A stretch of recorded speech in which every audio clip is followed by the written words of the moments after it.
小的，却直面风雨，独行使命，留下坚定背影。乘风吧，唱演一线之歌的黎明，前行吧，未见之旅等待我们开辟，续战吧，见证光明爱用交织搏击，守护吧，理想炙热如炬，倔强的光照亮了梦开启的方向，不再彷徨，那是你我此生的信仰，迷雾消散，找寻心底呼唤的答案，每一刻义无反顾起航。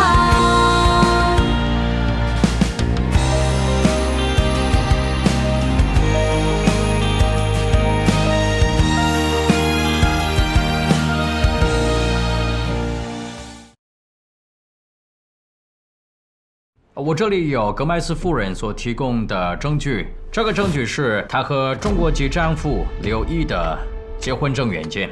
辩方律师，对控方提供的证据，你有意见吗？证据属实，没有意见。辩方律师，你要出示证据为当事人辩护吗？没有。既然我当事人愿意坦白伏法，我尊重他本人的意愿。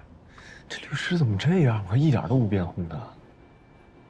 根据《中华人民共和国和爱国国关于刑事司法协助的条约》相关规定，中方检察人员按你申请出席作证，以协助查明真相。请证人按你发言。感谢法官先生。钱天星，也就是格麦斯夫人，她自证有重婚罪，因为出于对丈夫的愧疚，才坦白承认。但有一点我不理解的是，钱天星与格麦斯先生已经结婚有5年的时间，在这么长的一段时间之内，为什么她没有向中国的丈夫提出离婚呢？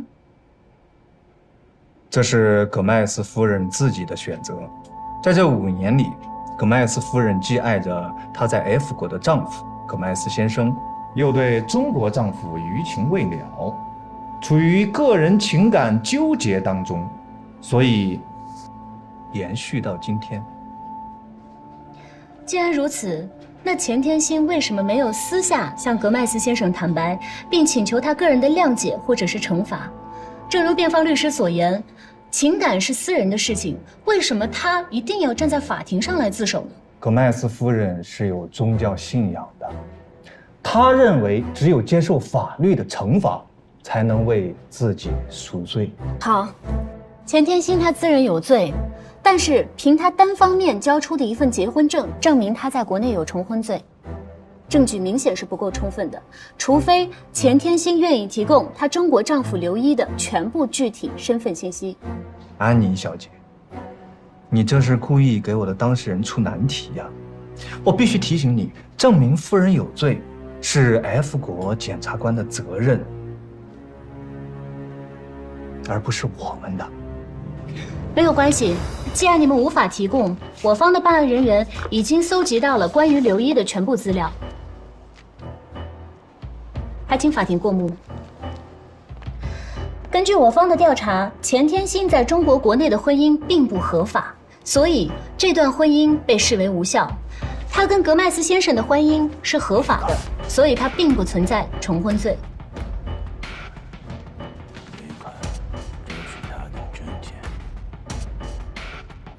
辩方律师对于中国检察官所述，你方作何解释？法官先生，我方不能同意中国检察官的说辞。对方说，葛麦斯夫人在移民之前的婚姻是无效的，但仅凭她庭前提交的这简简单单的记录，恐怕难以让人信服吧。对方辩护人，这是来自中国民政局的官方记录，并不是简简单单的几张纸。任何国家婚姻存讯的记录是对婚姻状态的一种法律认可。如果辩护律师看不懂的话，我可以来为你讲解。法官大人，证人纯属是恶意耗费我和我当事人的时间，提高司法成本。我请求法庭禁止他继续发言。请证人继续。有个老家在山西祁县的男人，名叫刘大富。1991年，刘大富与张姓女子在山西结婚，婚姻关系一直存续到今天。后来他改名叫刘一，去了广州做了生意。2016年，他用刘一的名字在广州与钱天星结婚，但是并未与张姓女子离婚，所以他与钱天星的婚姻视为无效。怎么可能？就允许你欺骗别人，不允许别人欺骗你。中国的官方记录现在就在法官的手上，你跟格麦斯先生的婚姻是合法的。证人如此言之凿凿，那么我想请问一下，夫人这位重婚的中国丈夫人在哪里？目前是死是活呢？中国检察官，你们联系到了她的中国丈夫了吗？怎么样了，何队？法官先生，由于时间实在是有些紧迫，所以我们还在紧急的联系当中。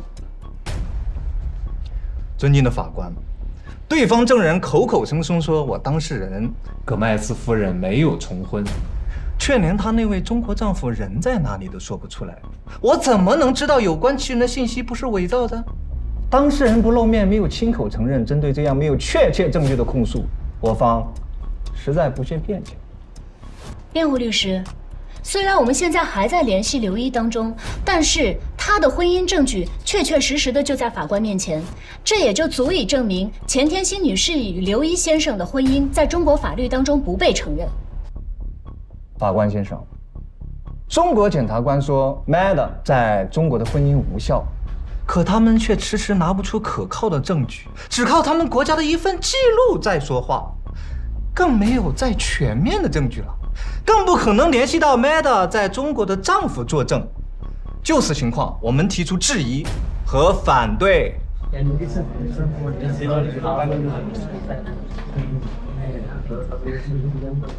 保持肃静。我开了几十年的庭，活了几十年，第一次遇到辩方主张被告人有罪，而控方证人却做无作证明的。你们双方真的清楚自身的立场吗？我所做的辩护都是出于我当事人的意愿。我作为中国检察官，直面真相，维护司法正义是我的原则。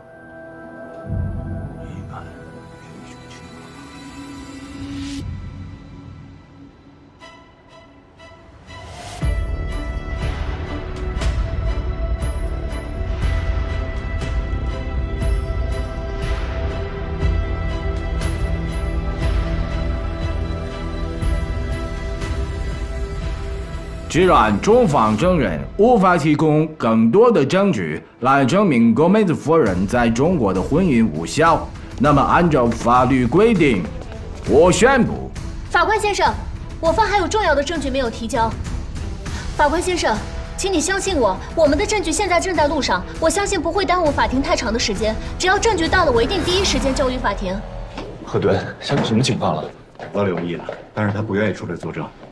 他为什么不愿意出来作证啊？你们想啊，他当年是背着家里的老婆孩子跟钱天星好的，被害得家破人亡的，这个时候要出来作证，不相当于让亲戚朋友都知道了吗？那现在怎么办？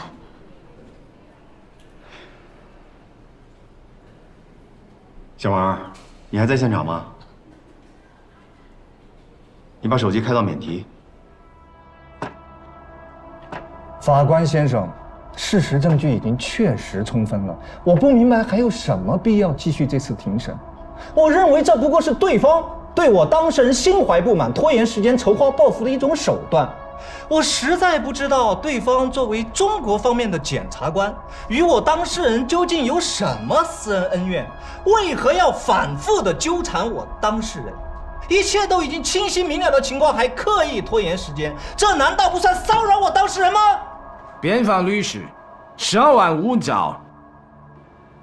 证人无权主张延长庭审，但你们检方的意见是什么？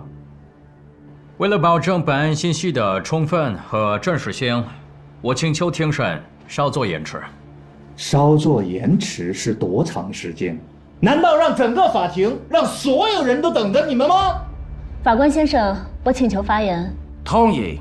我们现在提交的证据已经形成无法排除的疑点，如果辩护律师对我们的证言有所疑问，应当直接向证人询问，而不是要求法官不予采纳。同意证人请求。如果辩护方对证人证言有疑问，可以询问，控方也可以交叉询问，辩护人是否需要询问证人？需要询问。现在由辩护人询问证人。请问中国证人，你和钱天星是什么关系？没有任何利害关系。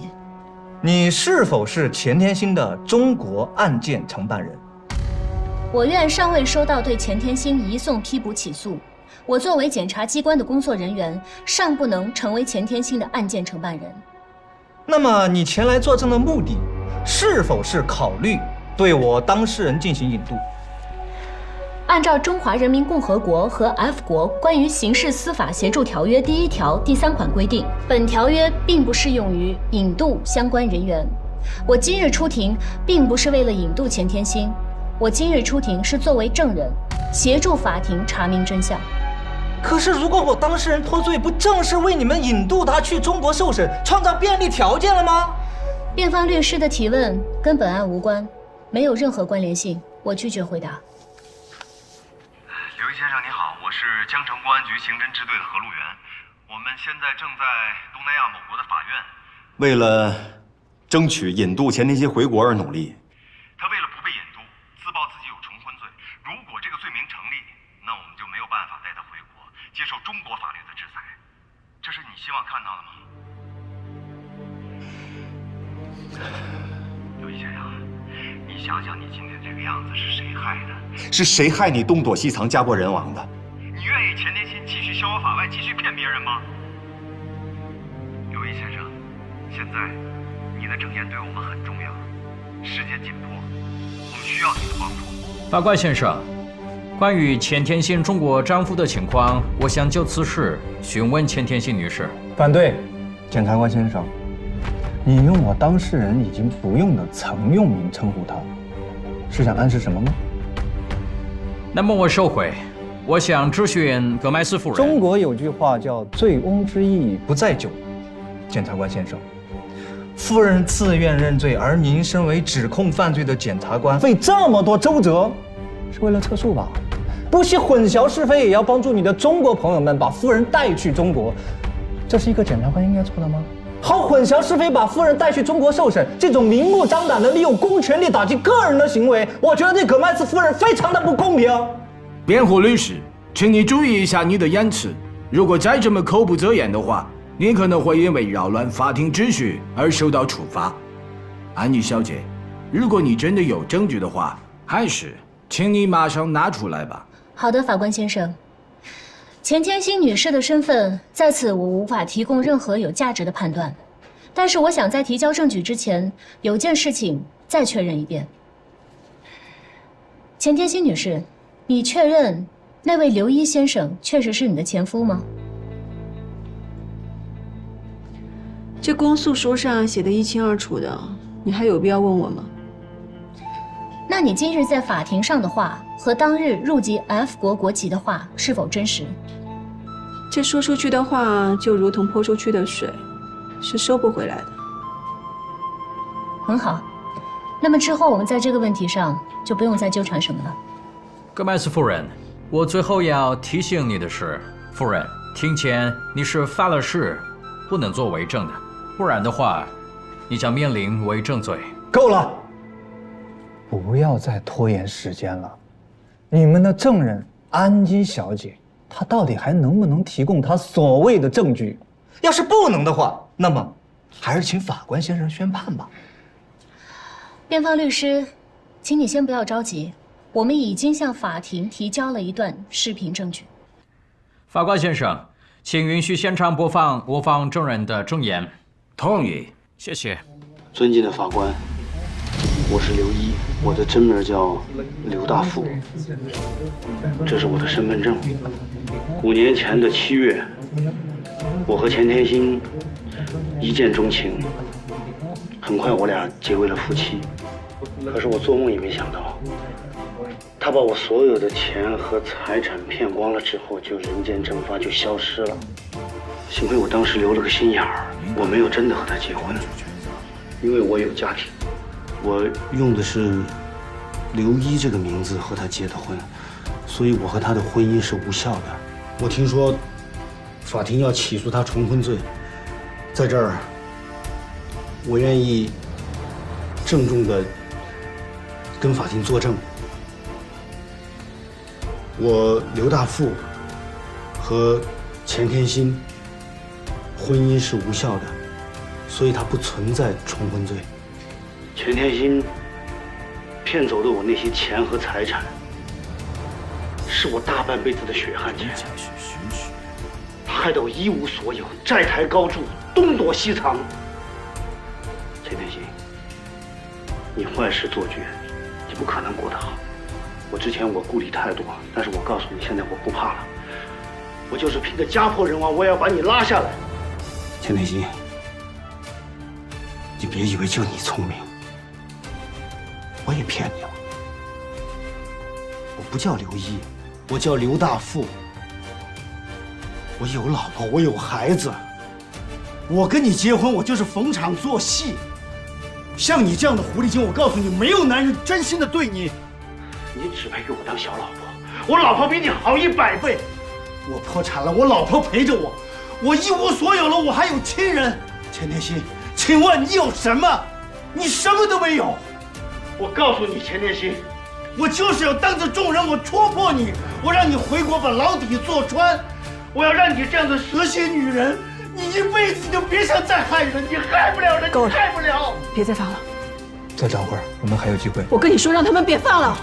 法官先生，视频上的人确实是钱天信的丈夫刘一。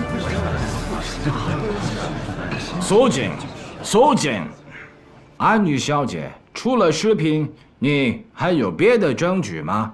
有，我们正在观看这段视频的同时，中国公安第一时间搜集了关于刘一的指纹，并进行了比对，确认是刘一无疑。我们的办案人员也会将视频上的内容全部都转述为笔录资料。刘一的合法妻子也同意提供证言。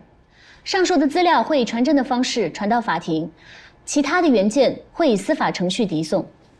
反对，这些是中国办案人员采集的证据，不能在 F 国使用。辩方律师，控制自己的情绪。钱天心女士，对于中方检察官提供的证据，你还有什么想说的吗？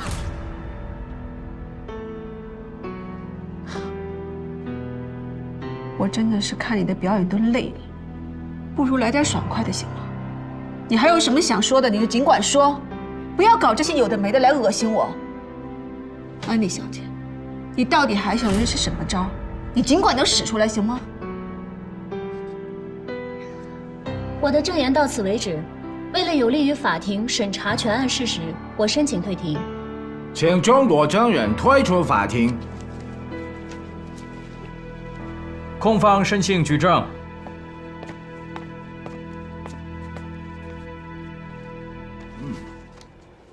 现在出示从移民局调取的钱天心入籍资料，上述证据证明，被告人钱天心隐瞒自己已婚真相。通过和我国公民结婚获得我国国籍的行为是欺诈行为。既然我当事人在中国的婚姻无效，所以无需陈述自己在中国的无效婚姻。他在我国的婚姻是合法的，那么就不存在欺诈行为。经过刚才的法庭调查，已经查明，被告人钱天心申请入籍时对自己在中国婚姻的无效性并不知情。他内心存在隐瞒事实真相的想法，以和我国公民结婚为手段获取我国国籍才是目的。这不公平！两方检察官一定是串通好的。中国检察官提供的证据想证明我当事人不构成重婚罪，好让我国对我当事人无司法管辖权。控方检察官想构成我当事人中国国籍还在，想引渡我当事人回中国。他们双方一唱一和，从一开始就是勾结好了的。请辩方围绕法庭审理的案件发表辩护意见，和本案无关的问题不得在法庭上提出辩论。请控方直接发表指控意见。被告人钱天信以欺诈的手段获取我国国籍，自视无效，建议法庭判处对被告人钱天信驱逐出境。请被告人做最后陈述。被告人，你要选择沉默吗？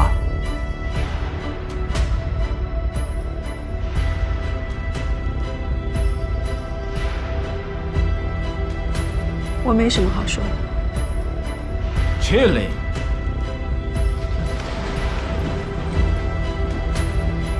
我宣布，经审理查明，被告人钱天信在中国婚姻无法律效力，不构成我国重婚罪。但是，以欺诈手段取得我国国籍行为，自始至终没有任何法律效力。被告人钱天信无合法手续在我国长期居住，现判决予以驱逐出境。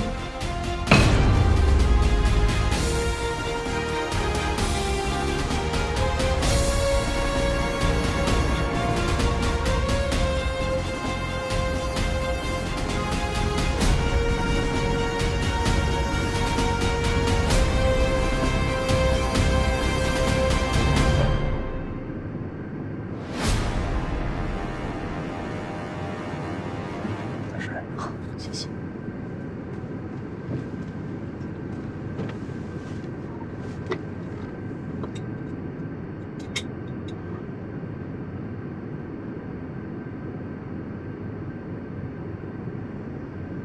不用那么一直盯着我脸看吧，安检察官。从我被送上去机场的车开始，你就一直盯着我，连眼睛都不眨一下。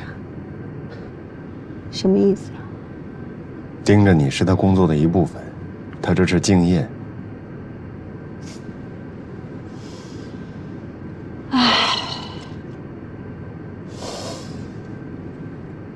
请问可以去趟洗手间吗？师傅，闲人要去洗手间。去。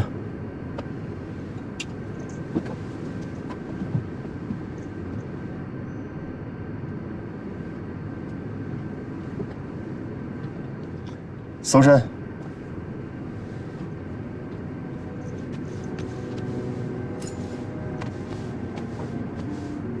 站过来。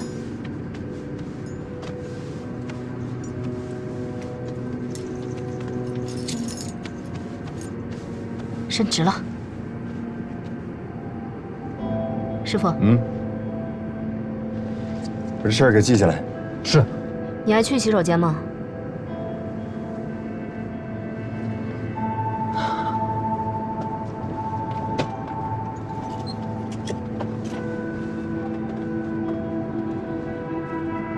不用感谢，不会有事儿的。进。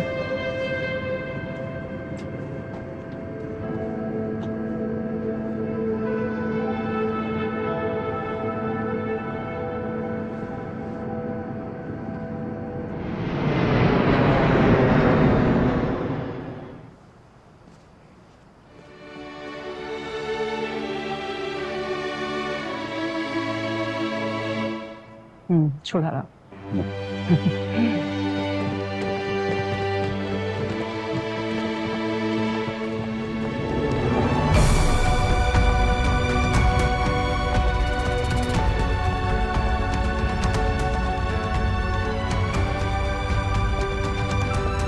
同志们，你们辛苦了，在这么艰难的情况下，你们顺利完成任务。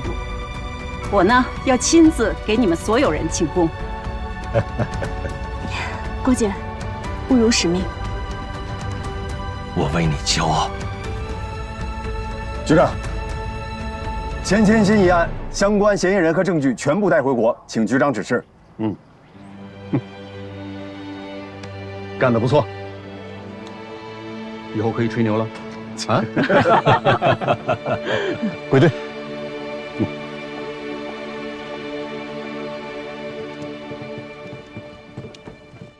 F 国司法部门的协调配合与相关交涉，成功将犯罪集团主犯钱天心等41人由 F 国三江市引渡回江城。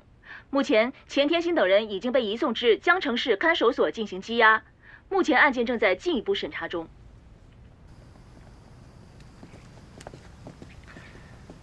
钱天心，法网恢恢，疏而不漏，咱们终于碰面了。其实我早就想到会有这一天了，只是没想到会这么早。带走。我是省电视台的记者，安检察官您好，请问能否为我们简单讲讲目前案情的判断呢？何队长您好，我是江城市电视台的，请问您能否就本案过程中遇到的危险和困难简单谈一谈呢？安检察官何队长，这起案件是一起数额巨大的跨国网络犯罪案件，请问相对于中国现在的事态，你们有没有什么想提醒一下观众朋友们的呢？各位媒体朋友们，我说几句啊。这个案件呢，目前正在审查的过程中，案件的情况以及后续的进展，我们会通过官方渠道向社会公布。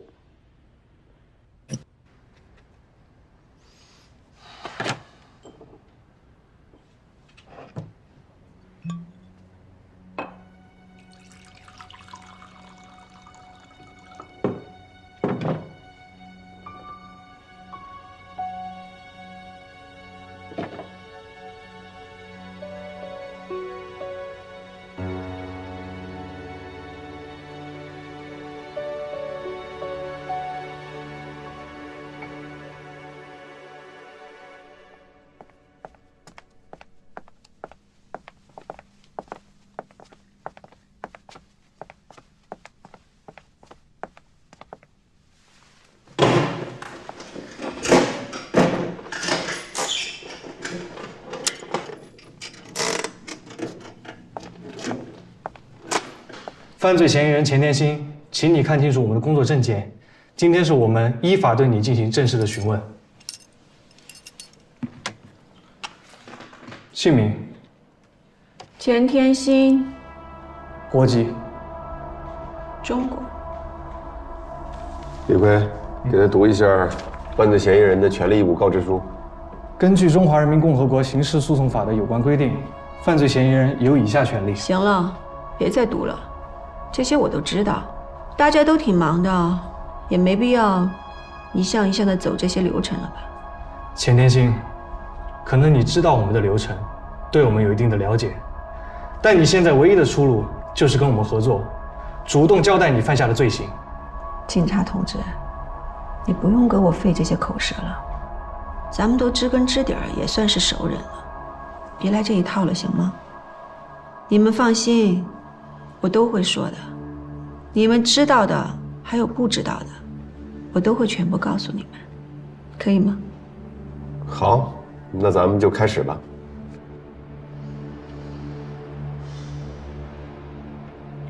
你们给我的罪名，我都认。网络诈骗是我组织的，杀猪盘也是我干的，网络赌博幕后的老板也是我。还有倒卖人口、非法拘禁、洗钱，这些都是我做的。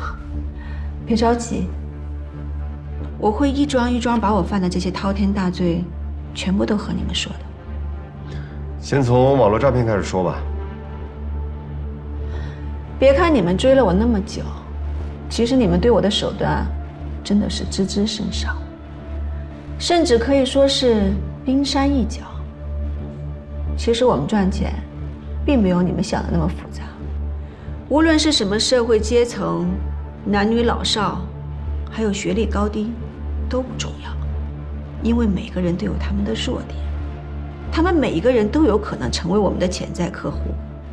只是需要知道他们到底想要的是什么就好了。那些单身男性是最容易上钩的，因为他们见了色就什么都忘了。最简单粗暴的就是让我们的女主播钓他们上钩，然后进行裸聊。如果那个时候我们的女主播不够用了，那就随便安排一个员工，把事先录制好的视频配上一个变身软件就可以了。也就是说，那些客户在面对裸聊的时候，大部分面对的都是男的。那如果他们不上钩呢？怎么可能？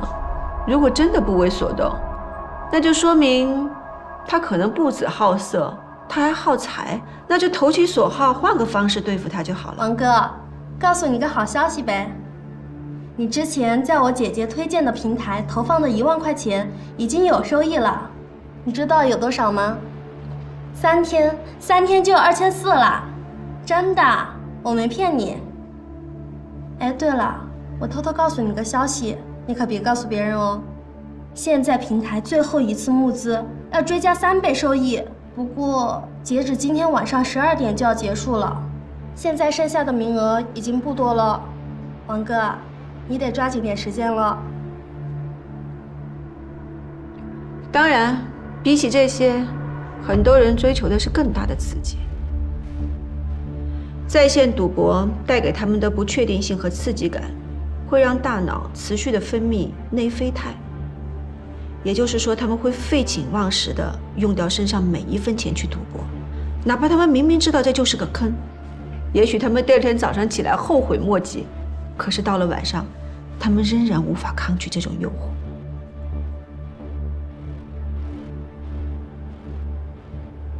喂，是我。是不是马上开始了？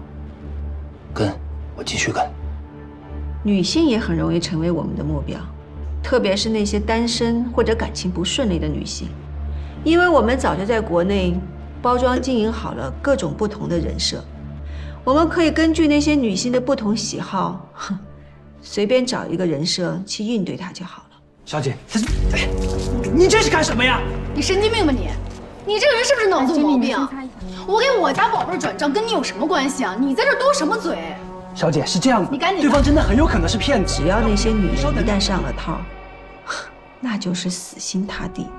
就算你们警察找上门了，那也是无法劝回他们的。我男朋友在马来西亚做生意呢，他现在着急用钱，你耽误了他的大项目，你来负责吗？小姐，对面真的很有可能是骗子，我们是为了你。你别跟我废话了，赶紧给我把这个账转了。总有人以为自己足够聪明，能够看穿我们的手段，那是他高估自己了。他要面对的不是我们某一个员工，而是我们所有人的智慧。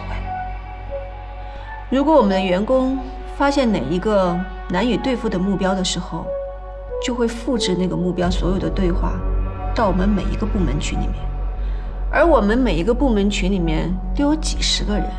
我们所有人一起想话术对付他。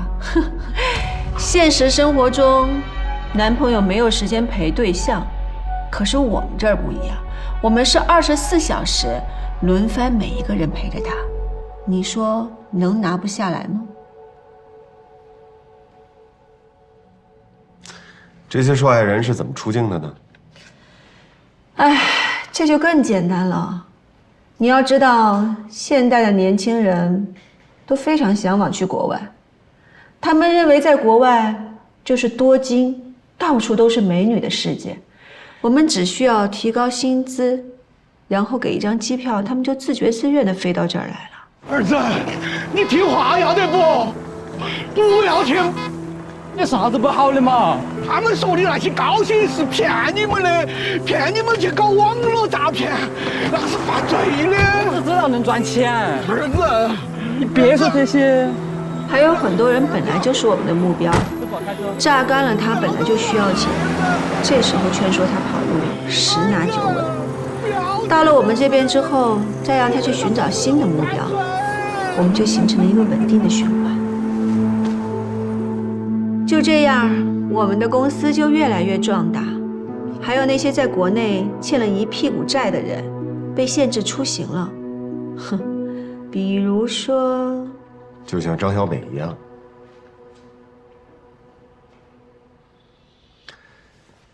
钱天心，2年前的7月23号，在 A 国的那个案子是你干的吧723A 国，不知道。老 A 这个名字，你应该很熟悉吧？我这听都没听说过，哪来的熟悉啊？李全，我们今天过来找你是想告诉你一个好消息，你口中的那位欣姐，她已经被抓回来了，你不用再担心她可能会报复你的家人，会对你做什么，她已经自身难保了。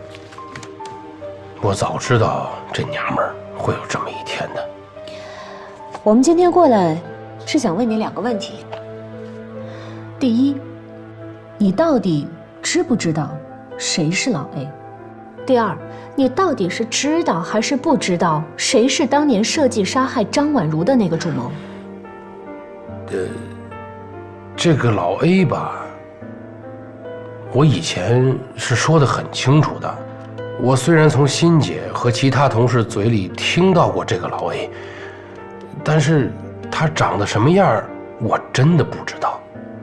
至于撞死张婉如这事儿，跟我一点关系都没有，我只负责把资料传给我的上级老周，去联系什么欣姐还是其他什么人，我也不知道。杀警察这事儿这么大，老 A 肯定会亲自指挥的，他不会向我们透露半点风声。钱天心，你们这个诈骗集团的主犯，根据你们所有人的供述，自始至终都指向你是这个实际操盘的人。如果背后还有一个叫老 A 的人，可不可以这样说？这是一个把集团命运和个人身家性命全都赌在你一个人身上的人，你交不交代？在这个诈骗集团组织架构中，目前你就是第一嫌疑人。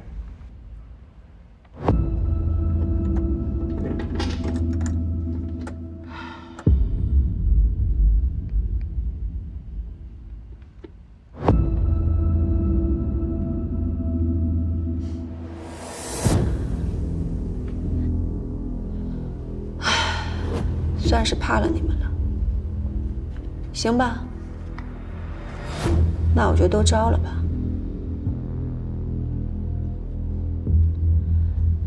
反正都到这个份上了，我还怕什么呢？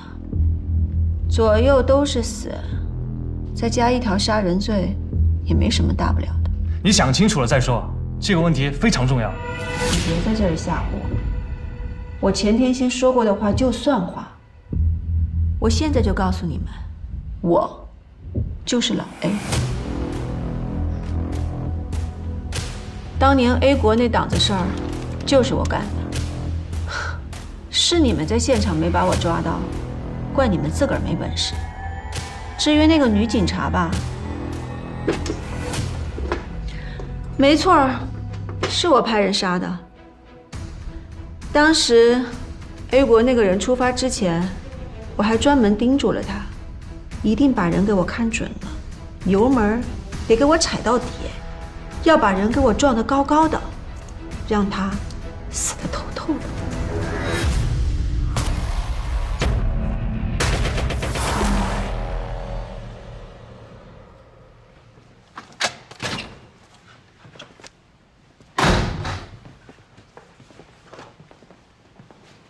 怎么来了？钱天心交代了，他就是老 A。啊？口供我交给郭检了，这是审讯时的录像，你看看还有需要什么补充审讯的。所以真的和我们之前预想的一样，他就是老 A。我们是不是应该庆祝一下？是得庆祝啊，但也别今天了，这审讯1天，你先回去休息吧。我把这看完我再走。别太晚了。行。哎，何路源啊，谢谢你啊。我应该做的。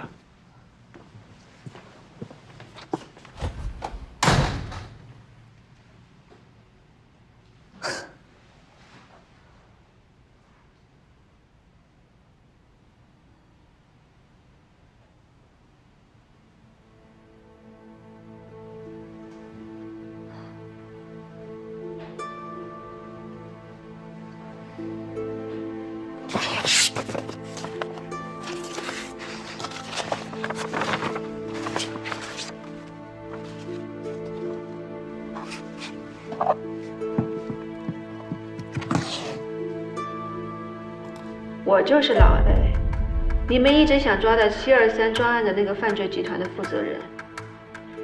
其实 A 国只是我们分散在各地的一个小的分支，根本就是无所谓的地方。但是你们那个女警察，她知道了不该知道的事。她不仅想拿掉我们整个 A 国整个分部，她好像还知道了我的秘密。没办法，为了自保，就只能把她给杀了。你跟那保罗是怎么认识的？在哪儿见的面？什么时间见的面？我要具体到门牌号几点几分。2年前的7月15号下午3点15分，我记得保罗当时迟到了7分钟，所以我们见面的时间是3点22。在哪儿见的？是距离巴塞不到1个小时的一个小港口。哪个区哪个街道？什么店？哈哈，我说何警官，你至于吗？这都2年前了，你非得让我把2年前的在哪儿见的哪条路哪个门牌号都记得那么清清楚楚吗？如果你真的是老 A， 真的雇人杀害了张婉如，那么重要的地方，你会不知道？让我想想，好像是在 Carrie Lance 大街117号，一间叫玛丽佩恩咖啡馆。对，就叫玛丽佩恩，因为我记得那会儿，那个咖啡馆对面有一个非常著名的景点，是萨尔瓦港的一家叫做格拉罗塔的纪念碑。我坐在那个咖啡馆的对面，能够看见那个纪念碑。点什么了你们？没点什么，就点了2杯 A 国的纯奶咖啡。纪念碑。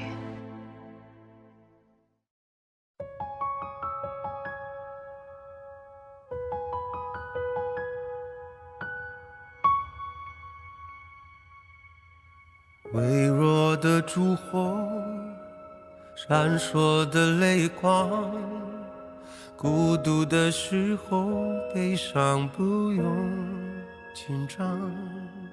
如果失去方向，最怕去幻想，再远也不过是远方。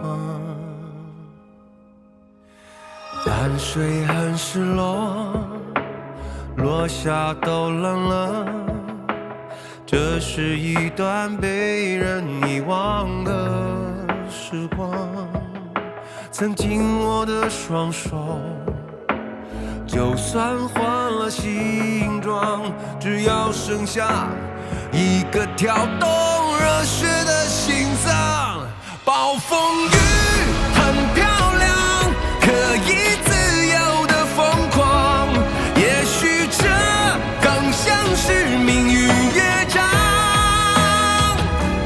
总有天会晴朗，会风轻云长，成为回忆之后去欣赏。淡水很失落，落下都冷了，这是一段被人遗忘的时光。曾经握的双手，就算换了形状，只要剩下一个跳动热血的心脏。